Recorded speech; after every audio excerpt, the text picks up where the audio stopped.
Welcome to the third and final part of the few lectures on the different theories of crime.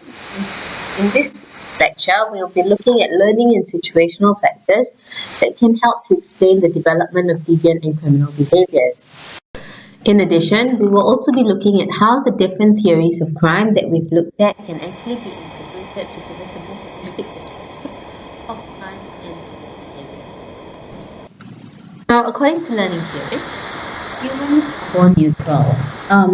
They're neither born nor good nor bad. And it is their experiences growing up, interacting with society that determines whether they turn out good, bad, or indifferent. Interestingly, it is also society that decides what is good, what is bad, or what is neither. Social and learning theorists believe that individuals are therefore determined by their environment, and they learn or pick up cues from the environment by listening and observing others in terms of what they do and the consequences of their behaviors, for example, and by analyzing these actions and their consequences and remembering them as well.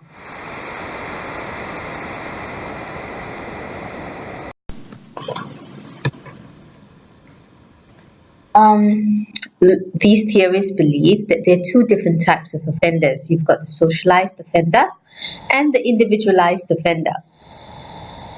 The socialized offender is somebody who learns or develops offending or deviant behaviors over time as a result of learning, specifically through the processes of conditioning and modeling that you would have covered before. The individualized offender, on the other hand, does not necessarily learn deviant behaviors as a result of his or her environment, but instead views deviant or criminal acts as a means of coping with long and intense series of frustrations. We will look at this in more detail as we look at the processes involved or the theories proposed by Robert Merton in his train theory. They propose that all behavior is learned. That is, it is not biologically or genetically programmed.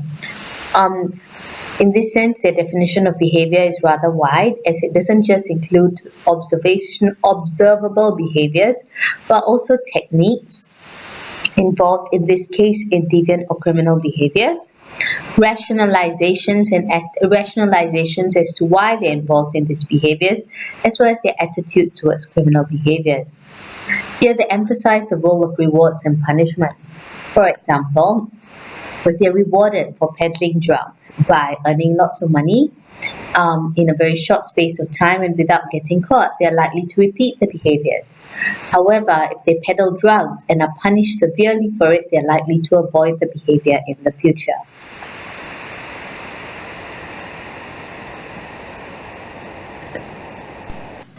One of the leading theories in this area that tries to explain the development of deviant behaviors is Sutherland's differential association theory. Sutherland proposes that crime is learned through social interaction with others, by observing things in the environment and interaction with peers. He also says that the differential associations that we learn may vary in terms of its frequency, that we access it, the duration we access it for, how much we prioritize it, and the intensity or the impact of these associations on our decisions. They suggest that differential associations with others teach the individual's definition of his or her own attributes, as well as the meaning that we attach to a given behavior. Therefore, who you hang out with and who you associate with fully influences your attitudes, behavior, and thought processes more than you may actually think. When dealing with society and crime, this is where social learning comes into play to analyze why crime rates are still holding steady and how they may vary from place to place. In summary, what it says is that crime is a learned behavior, and it is learned through interaction with other persons through the process of communication. The process of learning criminal behavior by association with criminals and anti-criminal patterns involves all the same mechanisms that are involved in other forms of learning. The theory also proposes that the principal part of the learning doesn't just occur in a generalized setting, but instead it occurs within intimate personal groups. When a criminal behavior is learned, the learning includes techniques of committing the crime, which are sometimes very complicated and other times simple, as well as the specific directions, motives, drives, rationalizations, and attitudes. They also propose that crime is motivated behavior and that it is goal directed and just doesn't just happen by chance. The specific direction of motives and drives is learned from the definitions of legal codes as whether they view it as favorable or unfavorable. A person is likely to become a delinquent because an excess of definitions that are unfavorable to the violation of law. Sorry, let me correct myself. A person is likely to become a delinquent because of an excess of favorable definitions when it comes to violating the law. Therefore, this in summary sums up the principles of differential association. Social learning theory that does help to explain the development of human behaviors is Acres' social learning theory. Acres proposed people are motivated to commit crime and they learn the skills required for crime through their associations with deviant peers. He used Sadler's differential association theory and expanded on it to explain the development of these behaviors. This theory focuses on how people learn to become criminals. It asserts that delinquent friends influences delinquent behaviors, but here there are also critics who assert the opposite and say instead that birds of a feather flock together, citing delinquent kids are more likely to hang around one another because they share the common trait of delinquency. There are also studies that show that the continued association with other antisocial peers can actually amplify the involvement. Criminal behavior therefore is dependent on norms, that is, the probability of the deviant behavior increasing and the probability of conforming to pro-social norms decreasing as they interact more and more with deviant peers. Therefore, as the interaction with deviant peers increases, deviancy becomes the norm and practicing pro-social behaviors becomes the exception of the rule. This theory proposes that whether a behavior is learnt or not depends on the reinforcers, specifically in terms of its effectiveness, availability of reinforcers, as well as the frequency of reinforcement. In terms of the effectiveness of reinforcement, the level of positive reinforcement that is administered will determine if the behavior is repeated. So if somebody is reinforced or rewarded for deviant behavior, he or she is likely to repeat those behaviors. In terms of availability, how available are these rewards for deviant behaviors or punishments for deviant behaviors? And finally, in terms of frequency, the probability of reinforcers occurring determines the strength of the criminal behaviors, whether it is a positive reward or the avoidance of punishment.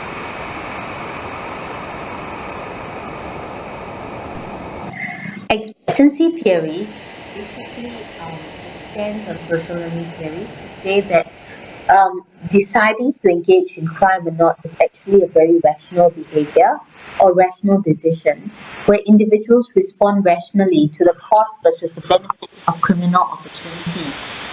And whether they engage in crime or not is based on the expectation of whether they will be rewarded or punished. For example, factors that increase the expected cost of crime, which may include apprehension, likelihood of punishment, reduce the motivation to commit crime. Similarly, factors that reduce the benefits of crime, for example, having access to good job opportunities, reduce the likelihood of crime. Modeling or imitational learning can also help explain the development of deviant behaviors. And in this case, it's important to note that the most significant or the more important role model is to the individual, the greater their impact. And in this case, it's not so much what they say verbally, but it is their actions that speak louder than words. For example, a famous sporting figure who promotes a drug-free lifestyle but is paid for it, has little impact in terms of his messaging to say stay away from drugs. However, if he drinks and drives and gets punished for the behavior, his followers or his fans are less likely to repeat the behavior. On the other hand, if he drinks and drives yet was scot-free, his fans are likely to try and imitate the same behavior. Robert K. Merton's strain theory asserts that although people want to improve and rise above poverty, the social structure limits their access through legitimate means, such as needing to have a college education to have a good job, for example. And when they feel extremely pressurized to conform to these socially accepted roles, people sometimes may find deviant behaviors a suitable means to cope with the stresses of not being able to achieve these socially desirable goals. For someone who has limited access to socially desirable goals, they have a few options. They may choose to change their goals or withdraw from the race for success altogether. In his theory, Merton emphasized four modes of adaptation. The first is to conform to what is socially acceptable, where people choose to pursue the goals through socially approved paths. Secondly, individuals may choose the route of innovation, and innovation here is achieved when those who want to when they continue to try and achieve these goals, but instead of doing so legitimately, they turn to illegal means when they find that their path to legitimate success is obstructed by obstacles. For example, somebody who's unable to secure a job legally to achieve financial security may choose to sell drugs instead. Naturalists, on the other hand, are those who mitigate the strain produced in the process of trying to achieve these socially desirable goals by scaling down their goals so that they may the goals are easier to reach. It is easier to reach the goals comfortably and realistically. What they're doing then, in an essence, is to actually lower their expectations and try to achieve more or less elusive goals instead.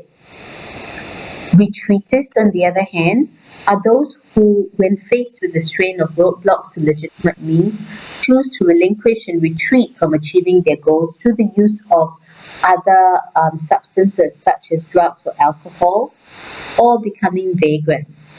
And finally, they're the rebels. And these are the people who reject the way the current system is run and attempt to change the system. These are the type of people who are most likely to propose to substitute existing goals and means with alternative goals and means. One way this is done is sometimes through the acts of terrorism. Frustration-induced criminality is also something that Merton spoke about that's linked to his strain theories, where he says that crime is very much social in nature. When somebody has blocked opportunities to achieve their goals, it does produce strain and frustration, and this strain and frustration may sometimes pressure them to work or to deviate towards criminal behaviors. Current research, however, suggests this is unlikely unless the individual is already part of a deviant subculture. Over a long period of time, if somebody is constantly exposed to and limited by structural factors that lead to inequality within a society, they may feel deprived. And over a prolonged period of time, they may choose to cope with these feelings of deprivation through aggressive behaviors and involvement in crime. These feelings of deprivation may be caused by several factors, including parental neglect.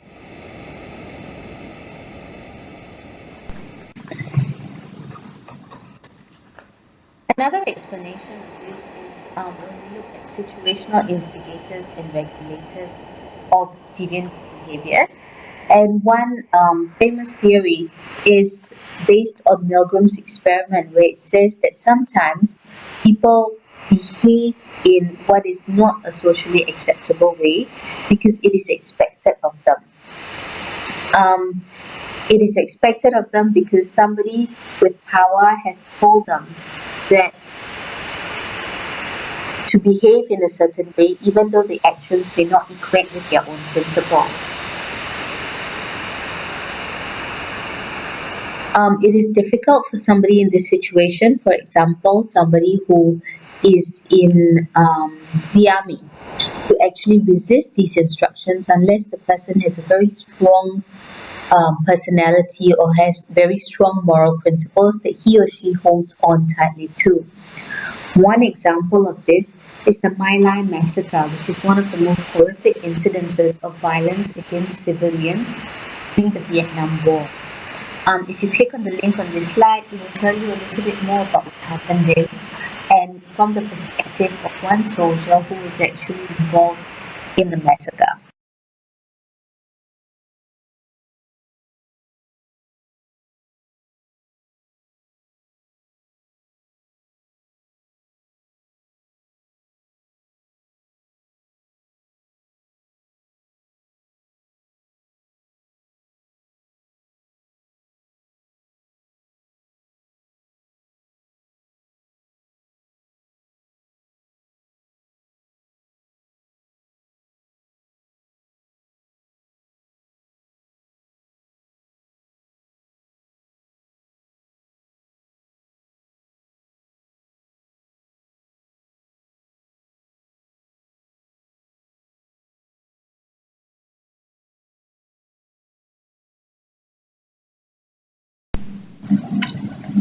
Another theory is that of de-individuation, which is based on the Stanford Prison Experiment.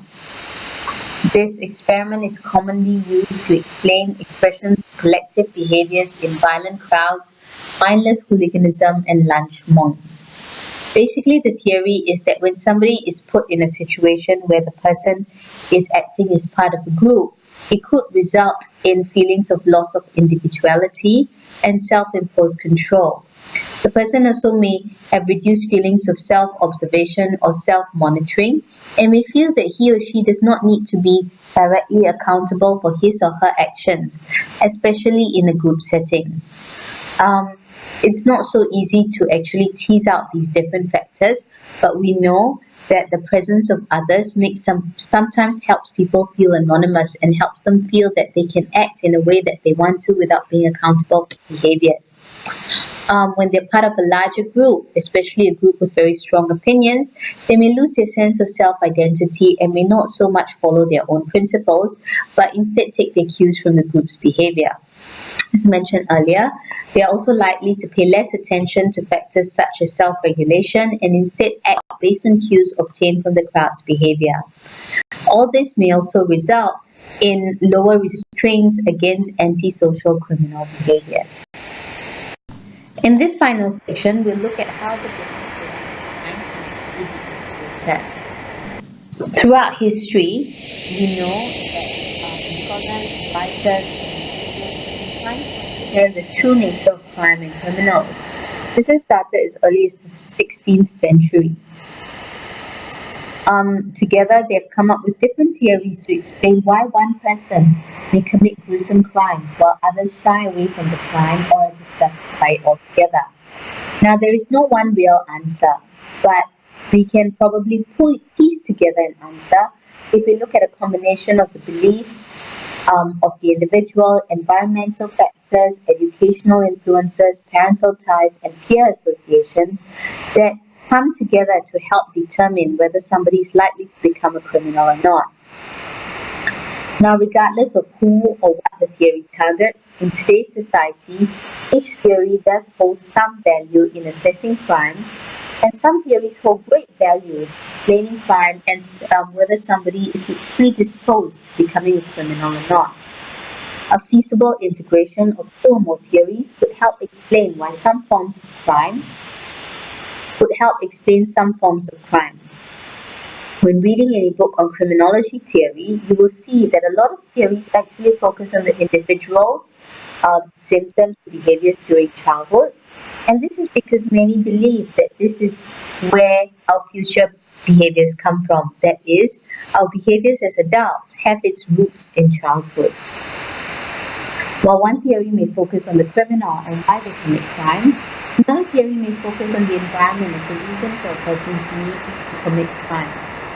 However, it has been shown in the past that there is no one theory, but it is in fact an integration of theories that drive the criminal justice research in explaining crime and criminality.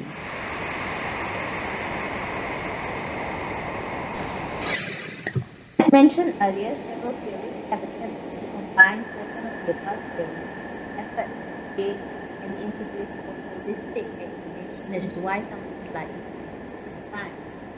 I'm going to try and piece together these different things or these different pieces of this slide. Now, first start, let's pay attention to the different categories here. We will be looking at antecedent conditions. That is the symptom conditions that may actually appear or are in existence even before a crime occurs. The early indicators that somebody is likely to be involved in criminal behaviors. The developmental processes involved that may intensify the development of deviant behaviors or intensify the development of pro-social behaviors. And finally, some variables or factors that play a key role in determining whether somebody continues to offend or whether somebody stops, whether somebody continues to engage in pro-social behaviors or stops engaging in pro-social behaviors.